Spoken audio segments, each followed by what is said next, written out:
আসসালামু আলাইকুম।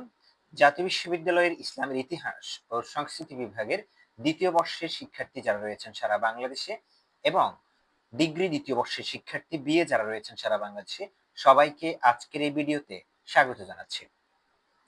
ভিডিওটি শুরু করার আগে সবার প্রতি বিশেষ অনুরোধ রইল, ভিডিওটি অবশ্যই শেষ পর্যন্ত দেখবেন এবং ভিডিওর নিচে একটা লাইক দিবেন, কমেন্ট করে আপনার মতামত জানাবেন।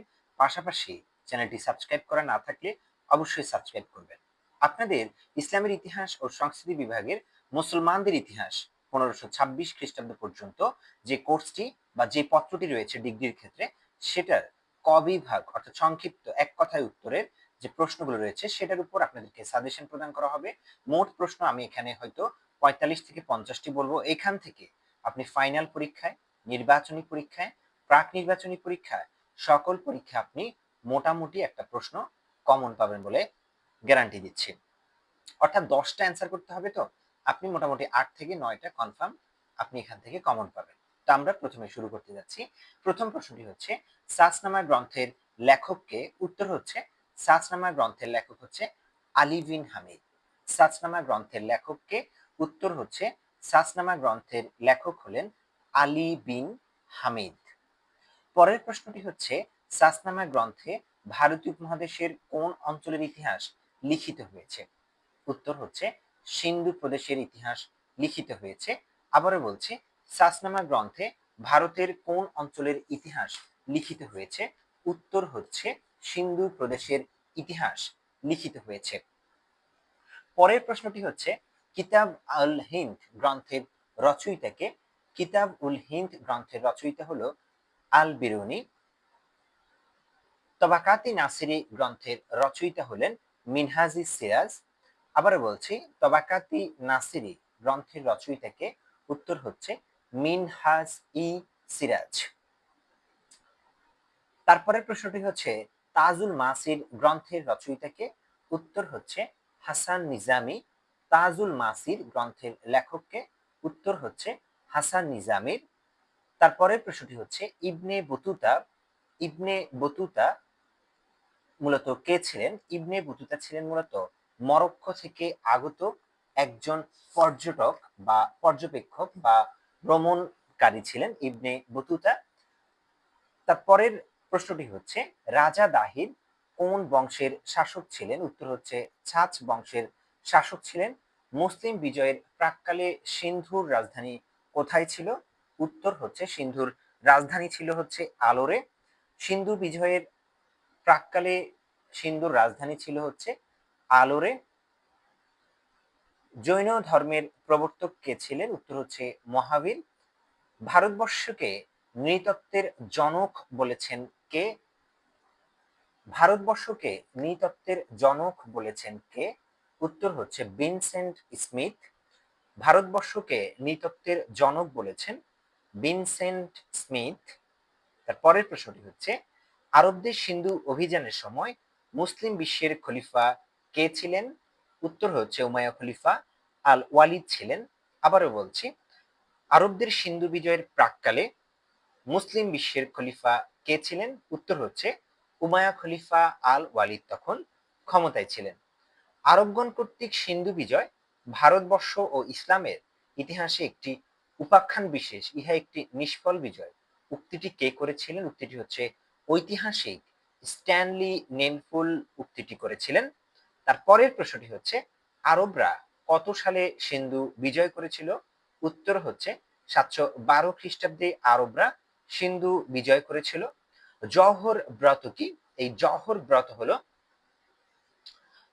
ব্রত হলো এক ধরনের সতীদাহ প্রথা, যেটাকে আমরা বলতাম সেটা, অর্থাৎ স্বামীর মৃত্যুর পর স্ত্রীও যখন আগুনে আত্মহতি দেয়, এরকম ঘটনাকে বলে জওহর ব্রত, যেটা রাজা দাহিরের স্ত্রী করেছিলেন। তার পরের প্রশ্নটি হচ্ছে যে, ইকতা বলতে কি বুঝো? ইকতা মূলত হচ্ছে, প্রদেশকে বলা হতো ইকতা। রাজা দাহিরের কন্যা দুইটির নাম কি ছিল? রাজা দাহিরের কন্যা দুটির নাম ছিল হচ্ছে, একজনের নাম সূর্য দেবী, আরেকজনের নাম পরিমল দেবী। পরের প্রশ্নটি হচ্ছে, মহাকবি ফেরদৌসির প্রকৃত নাম কি? মহাকবি ফেরদৌসির প্রকৃত নাম হচ্ছে হাকিম আবুল কাসেম ফেরদৌসি তুসি। আবারও বলছি, মহাকবি ফেরদৌসির প্রকৃত নাম হচ্ছে হাকিম আবুল কাসেম ফেরদৌসি তুসি, এটা হচ্ছে তার পূর্ণ নাম। শাহনামা গ্রন্থের রচয়িতাকে? শাহনামা গ্রন্থের রচয়িতা হচ্ছে শাহনামা গ্রন্থের রচয়িতা হচ্ছে আবুল কাসেম ফেরদৌসি। সর্বশেষ গজনী বংশের শাসক কে ছিলেন? সর্বশেষ গজনী বংশের শাসক কে ছিলেন? উত্তর হচ্ছে খসরু মালিক। সর্বশেষ গজনী বংশের শাসক ছিলেন হচ্ছে খসরু মালিক। পরের প্রশ্নটি হচ্ছে আল বিরুনির পরিচয় দাও। এটা হচ্ছে সরি বড় প্রশ্ন ছিল এটি। আমরা মূলত ক বিভাগের প্রশ্ন বলছিলাম। আমাদের পরের প্রশ্নটি হচ্ছে জাহান সুজ কার উপাধি ছিল? জাহান সুজ উপাধি ছিল হচ্ছে ঘোর সর্দার আলাউদ্দিন হোসেনের উপাধি ছিল জাহান সুজ। আবারও বলছি, জাহান সুজ কার উপাধি ছিল?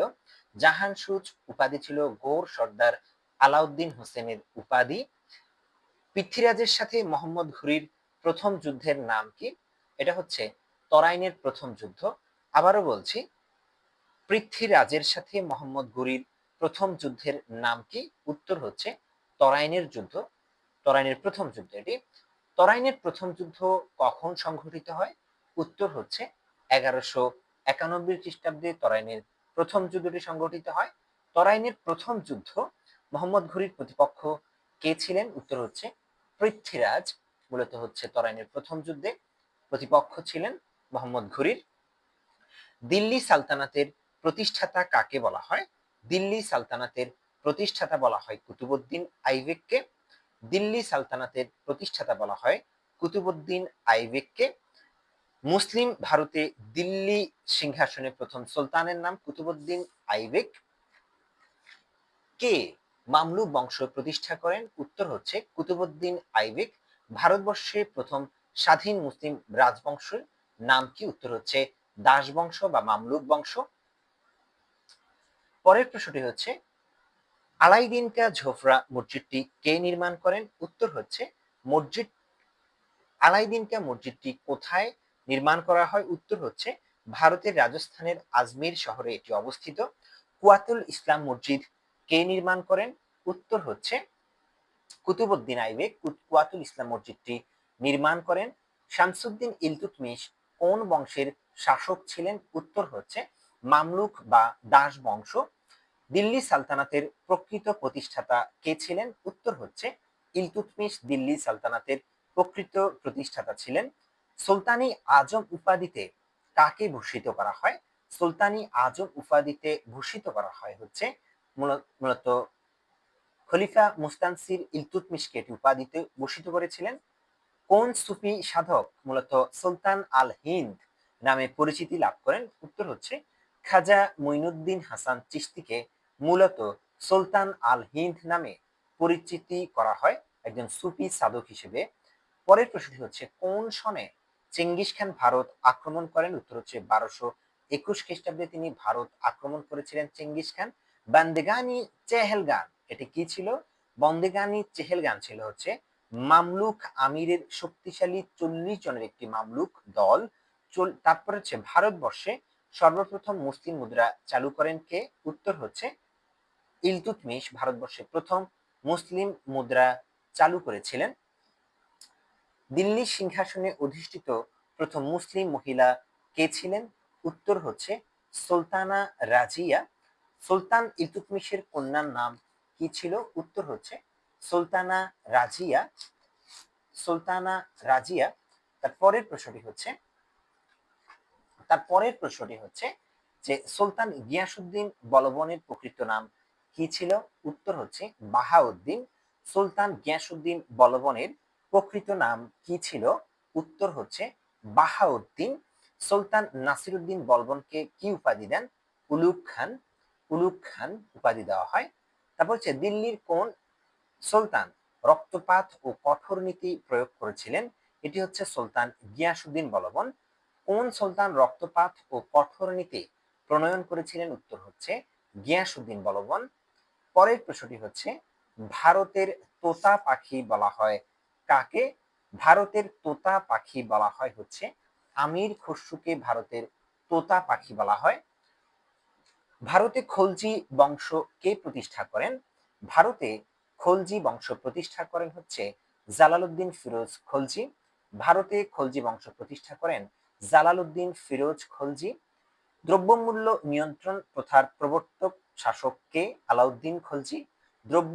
মূল্য নিয়ন্ত্রণ প্রবর্তক ছিলেন হচ্ছে আলাউদ্দিন খলজি। দ্বিতীয় আলেকজান্ডার উপাধি নিয়ে দিল্লির কোন সুলতান মুদ্রা অঙ্কন করেন? উত্তর হচ্ছে আলাউদ্দিন খলজি। সরাই আদল, এটি কি? সরাই আদল এটি হচ্ছে আলাউদ্দিন খলজির শাসনামলে একটি বাজারের নাম ছিল এই সরাই আদল। দ্বিতীয় আলেকজান্ডার কার উপাধি ছিল? মূলত দ্বিতীয় আলেকজান্ডার উপাধি ছিল হচ্ছে আলাউদ্দিন খলজির উপাধি এটি ছিল। পরের প্রশ্নটি হচ্ছে ভারতে কে তুগলক বংশ প্রতিষ্ঠা করেন? গিয়াসউদ্দিন তুগলক ভারতে তুগলক বংশ প্রতিষ্ঠা করেন। মোহাম্মদ বিন তুগলকের প্রকৃত নাম কি ছিল? মোহাম্মদ বিন তুগলকের প্রকৃত নাম ছিল ফখরুদ্দিন মোহাম্মদ জুনা খান। মোহাম্মদ বিন তুগলকের প্রকৃত নাম ছিল ফখরুদ্দিন মোহাম্মদ জুনা খান। দৌলতাবাদ এর পূর্ব নাম কি ছিল? দেবগিরি। দৌলতাবাদ এর পূর্ব নাম কি ছিল? দেবগিরি। দেবগিরির নতুন নাম কি রাখা হয়? সেটি হচ্ছে দৌলতাবাদ। মোহাম্মদ বিন তুগলক কে ছিলেন? মোহাম্মদ বিন তুগলক ছিলেন মোহাম্মদ বিন তুগলককে এ ভার্টিবল ওন্ডার অফ ক্রিয়েশন বা প্রকৃতির এক অদ্ভুত সৃষ্টি বলেছেন কে? এটি বলেছেন মূলত ঐতিহাসিক জিয়াউদ্দিন বারানি। প্রকৃতির এক অদ্ভুত সৃষ্টি, এটা হচ্ছে মোহাম্মদ বিন তুগলককে বলেছিলেন ঐতিহাসিক জিয়াউদ্দিন বারানি। ঐতিহাসিক বারানি কাকে প্রকৃতির এক অদ্ভুত সৃষ্টি বলে অভিহিত করেছেন? সুলতান মোহাম্মদ বিন তুগলককে তিনি এটা বলেছেন। ইবনে বতুতা কোন সনে ভারতবর্ষ আগমন করেন? ইবনে বতুতা কোন সনে ভারতবর্ষে আগমন করেন? 1333 সনে তিনি ভারতবর্ষে আগমন করেন। ইবনে বতুতার প্রকৃত নাম কি ছিল? আবু আব্দুল্লাহ মোহাম্মদ ইবনে বতুতা তার প্রকৃত নাম। আবারও বলছি, Abu Abdullah Mohammad Ibn Battuta. Ibn Battuta কোন শাসকের শাসনামলে ভারতবর্ষে আগমন করেন? এটি হচ্ছে মোহাম্মদ বিন তুগলকের শাসনামলে তিনি ভারতবর্ষে আগমন করেন। তৈমুর লেং কত সালে ভারত আক্রমণ করেন? 1398 খ্রিস্টাব্দে তিনি ভারত আক্রমণ করেন। তৈমুর লং ভারত আক্রমণ করেন। তৈমুর লং কতদিন দিল্লিতে অবস্থান করেছিলেন? 15 দিন তিনি দিল্লিতে অবস্থান করেছিলেন। তৈমুর লং কতদিন দিল্লিতে অবস্থান করেছিলেন? মাত্র 15 দিন তিনি দিল্লিতে অবস্থান করেছিলেন।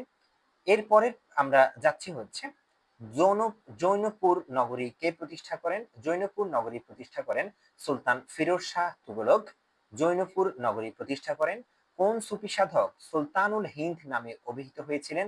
খাজা মঈনুদ্দিন চিশতি সুলতানুল হিন্দ নামে অভিহিত হয়েছিলেন। জৌনপুরের সর্বশ্রেষ্ঠ সুলতান কে ছিলেন? ইব্রাহিম শাহ শর্কি, তিনি হচ্ছে জৌনপুরের শ্রেষ্ঠ সুলতান ছিলেন। স্বাধীন গুজরাটের প্রতিষ্ঠাতা কে? প্রকৃত প্রতিষ্ঠাতা কে?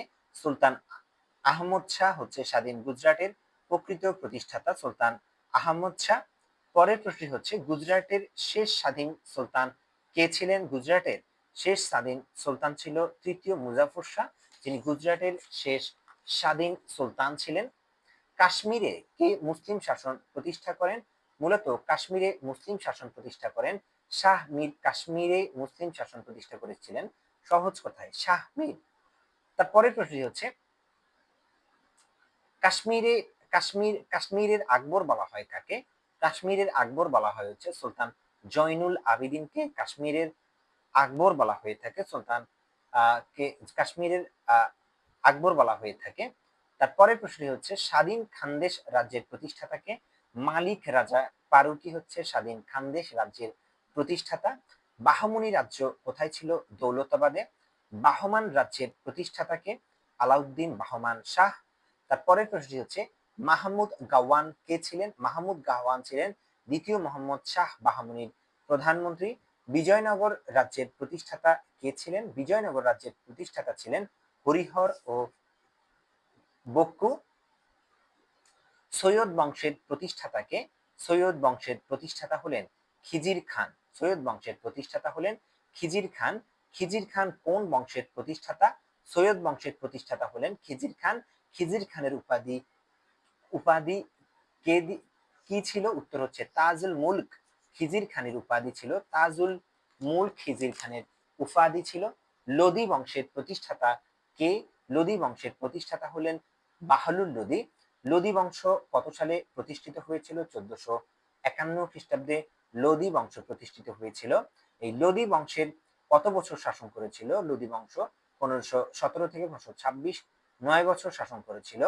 কোন যুদ্ধে ইব্রাহিম লোদী পরাজিত ও নিহত হন? সেটি হচ্ছে পানিপথের প্রথম যুদ্ধে ইব্রাহিম লোদী পরাজিত ও নিহত হন। সম্রাট বাবরের পিতার নাম হচ্ছে ওমর শেখ মির্জা। পানিপথের প্রথম যুদ্ধ কোন কোন শাসকের মধ্যে সংঘটিত হয়েছিল? সম্রাট বাবর ও ইব্রাহিম লোদীর মধ্যে এটি সংঘটিত হয়। দিল্লি সালতানাতের অবসান হয় কত খ্রিস্টাব্দে? উত্তর হচ্ছে 1526 খ্রিস্টাব্দে। এই হলো আজকে আমাদের ভারতে মুসলমানদের ইতিহাস 1526 খ্রিস্টাব্দ পর্যন্ত যে কোর্সটি আপনাদের রয়েছে। ডিগ্রি এবং ইসলামের ইতিহাস অনার্স তৃতীয় বর্ষ এবং ডিগ্রি দ্বিতীয় বর্ষে আপনাদের রয়েছে। আপনারা সবাই এই ভিডিওটি দেখে এই 50 থেকে 55টি প্রশ্ন হবে সব মিলে। এই প্রশ্নগুলো যদি আপনারা একবার পড়ে বা একবার শুনে যান, তাহলে পরীক্ষার হলে আপনি 11 থেকে 10টি প্রশ্ন আপনি কমন পাবেন ইনশাল্লাহ, গ্যারান্টি দিচ্ছি। এবং ভিডিওর শেষে সবার প্রতি আরেকবার অনুরোধ রইল, ভিডিওটি দেখে একটা লাইক দিন, কমেন্ট করে আপনার মতামত জানান।